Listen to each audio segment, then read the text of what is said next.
जय हरी. एकादश स्कंध भाग 207. 29व्या अध्यायामध्ये नाथांनी आपल्या ग्रंथाचा जवळजवळ उपसंहार केला आहे. प्रथम सद्गुरु कृपा साधकाचं पालन करते, साधनात त्याला जपते असं सांगून सर्व मानवी कल्पनांच्या पलीकडे असणारं ब्रह्म भक्तीनं प्राप्त होतं असं सांगितलं. मानवी मन अत्यंत दुर्धर खरं, अभिमानानं भरून जीवाला ते दुःख भोगायला लावतं.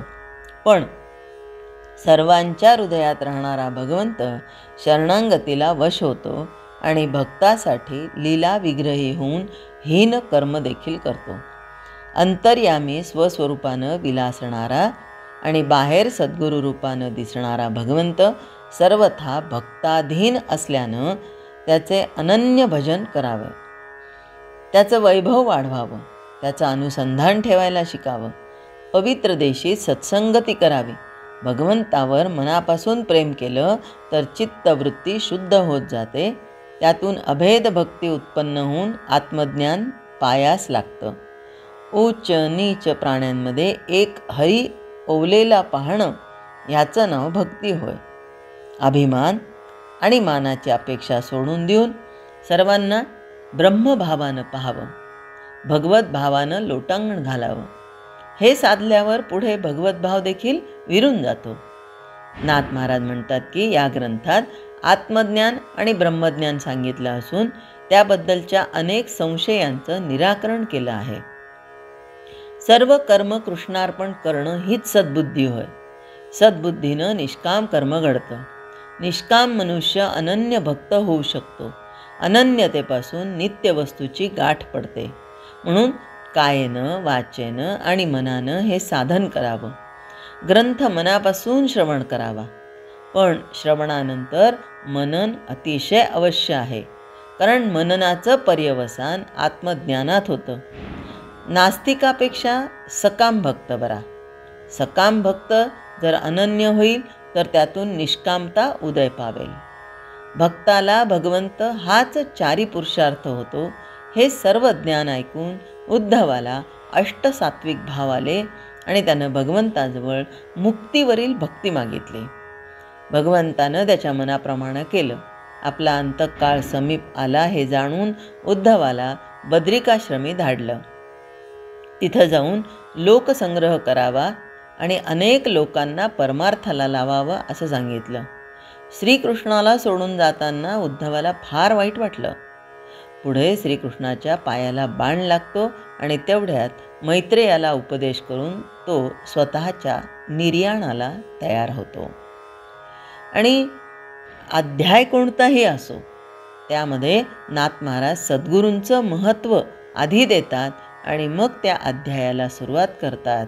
कारण मानवी जीवनात काही अतर्क्य गोष्टी जशा घडून येतात त्याचप्रमाणे संतांची गाठ पडून त्यांची कृपा होणं ही देखील तर्काला न समजणारी गोष्ट आहे.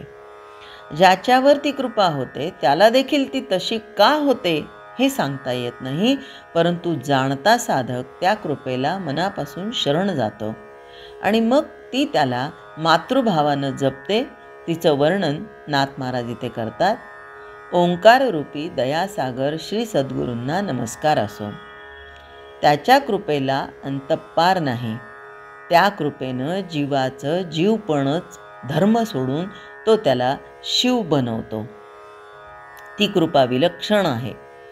जीवाला ती जीवानिशी मारते, त्याच्या नामरूपांचं शून्य करते, जाती गोताचा संहार करते, आप परभावनेचं निर्दालन करून संसाराचं निस्संतान करून टाकते. सद्गुरूची भेट होऊन जेव्हा तो कृपादृष्टी करतो त्यावेळी संसार भेदाची त्रिपुटी मावळते आणि अद्वय ब्रह्म उदय पावतं. एकदा त्याची खरी भेट झाली म्हणजे भेटीमध्ये कधीच तुटी पडत नाही. आईच्या पोटात गर्भ असतो पण तो तिला दिसत नाही. त्याची आणि तिची अखंड भेट असते. त्याचप्रमाणे साधक सद्गुरूच्या पोटात वावरतात. त्यांना ती आईप्रमाणे सांभाळते. जन्मलेल्या मुलाला आई वाढवून शहाणं करते. त्याचप्रमाणे सद्गुरू कृपा साधकाला आत्मज्ञान करून देते. तेव्हा जीव जीवपणा विसरतो आणि अद्वैत भावानं पूर्ण परमात्मा होतो. ही कृपा न होईल तर अनेक उपाय करून सुद्धा परमार्थ साधणार नाही. पण ती कृपा झाली की साधनांची गरज संपते आणि साधक आत्मानंदात बुडून जातो. उपनिषदांचा मतितार्थ त्याच्या स्वाधीन होतो. सर्व कल्पनांना ओलांडून जाणारी ब्रह्मस्थिती केवळ श्रीकृष्ण कृपेनं उद्धवाला प्राप्त झाली. आणि हेच तर भक्तीचं महिमान आहे ना.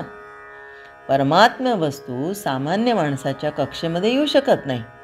तिथे मन स्थिर कसं करावं हा मोठा प्रश्न आहे. खरं ते मन सुद्धा अत्यंत अनिवार्य असल्यानं नाना प्रकारच्या युक्त्या वापरून देखील वश होत नाही. ते हस्तगत करून भगवंताकडे लावण्यास अनन्य शरणांगती हाच एक हमखास उपाय आहे. असं जे शरण जातात त्यांच्यासाठी भगवंत वाटेल ते करायला तयार होतो. परमात्मा प्रगट नाही आणि गुप्तही नाही, मूर्त नाही तसा अमूर्तही नाही, स्थूल नाही आणि सूक्ष्मही नाही.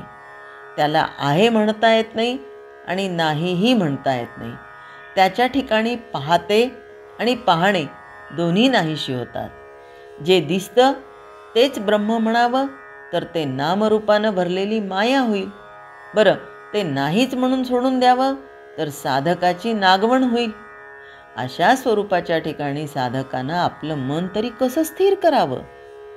मनाकडे पाहावं तर त्याची चाल अत्यंत कठीण आहे. त्याचा निग्रह करण्यासाठी प्राणायाम करावा तर मन साधकाला फसवून निघून जातं.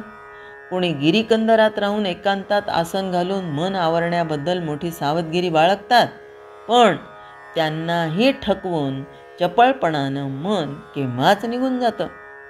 कोणी साधक अन्नच वर्ज्य करून बसतात. त्याचा असा विचित्र परिणाम होतो की त्याचं मन जागेपणी आणि स्वप्नात अन्नमयच होऊन जातं. त्याचा निग्रह करू लागला असता ते अधिकाधिक खवळतं. कितीही साधनं करून साधक शिणला तरी मनोजय काही हाती लागत नाही. हे सगळं जरी खरं असलं तरी भक्तांचा अनुभव असा आहे की साधक भक्तिभावानं भगवंताला शरण गेला तर त्याचं मन आपोआप स्वतःचं मन पण विसरतं. म्हणून मनोनिग्रहासाठी भगवंताच्या चरणांनाच शरण गेलं पाहिजे. सांख्य, योग, विवेक आणि वैराग्य या सर्वांचं सार म्हणजे भगवंताची भक्ती होय. भक्तीचं रहस्य जाणून हृदयातील प्रेमाला ज्यांचं मन बदलं त्यांचं मन आपोआप अंकित होऊन राहतं. अशा प्रेममय भक्तांना स्वानंदाचं अमृत सदा सेवन करायला मिळतं. असा भक्त केवळ सद्भावानं तरतो. त्याला कधीच अपाय घडत नाही. तुझी भक्ती तेच त्याचं सत्कर्म, तुझा भाव तोच त्याचा स्वधर्म, तुला नैवेद्य अर्पण करणं तोच त्याचा यज्ञ आणि तुझ्या नामाचं नित्य स्मरण हाच त्याचा जप, तुझं मनोरम कीर्तन हीच त्याची परमसमाधी होय. अशा प्रकारे भक्तीमध्ये रंगलेल्या भक्तासाठी भगवंत अगदी हलकं काम देखील करतात. भगवंतानी नाही का उष्टी पत्रावळी उतरल्या होत्या. का बरं? भक्तांसाठी. पण हे केव्हा कळतं तर भक्तीनं स्वरूपानुभव लक्षात येतो.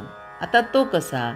तर भगवंत आहेच अशा निसंशयपणानं वागून व्यवहारात कर्म करणं हे भक्तीचं लक्षण आहे.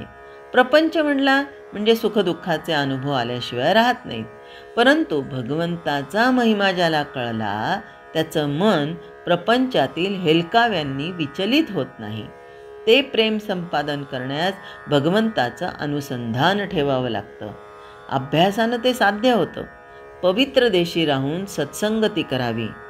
देवाचं वैभव वाढवावं म्हणजे चित्तवृत्ती शुद्ध होऊन भगवंताचं प्रेम उदय पावतं. जय हरी. स्तोत्र, मंत्र, संपूर्ण भगवद्गीता, एकनाथी भागवत आणि श्रीमद भागवत कथा नित्य ऐकण्यासाठी आणि त्याचबरोबर डोहाळे, पाळणे, उखाणे आणि खास महिलांसाठी किचन टिप्स हे ऐकण्यासाठी माझ्या या चॅनलला आपण अजून सबस्क्राईब केले नसेल तर एकदा नक्की सबस्क्राईब करा आणि हो, लाईक व शेअर करायला विसरू नका.